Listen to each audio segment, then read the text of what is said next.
Just imagine, Europe से wine, luxury cars और high and product सस्ते हो जाएं और इंडियन टेक्सटाइल्स, लेदर और आईटी सर्विसेज को 27 यूरोपियन कंट्रीज का डायरेक्ट एक्सेस मिल जाए।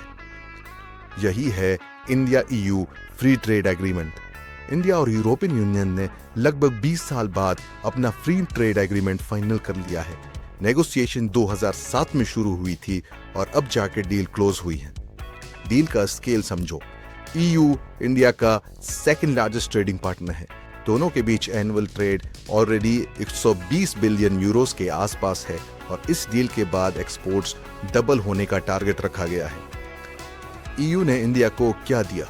90% यूरोपियन गुड्स पर टैरिफ जीरो या sharply cut. Indian textiles, leather, footwear, spices और जेम्स एंड ज्वेलरी को इजी एंट्री। इंडियन प्रोफेशनल्स के लिए 27 ईयू कंट्रीज में इजियर वर्क एक्सेस। आईटी और सर्विसेज सेक्टर को बड़ा बूस्ट। इंडिया ने ईयू को क्या दिया? यूरोपियन वाइन्स, लग्जरी कार्स और प्रोसेस्ड फूड पे heavy duty cuts. Wine duty 150% से घटाकर 30 से 40%। कार्स पर टैरिफ 110% से 10% तक लिमिटेड कोटा के साथ। एयरबस एयरक्राफ्ट और हाई एंड मशीनरी पे ड्यूटीज ऑलमोस्ट जीरो।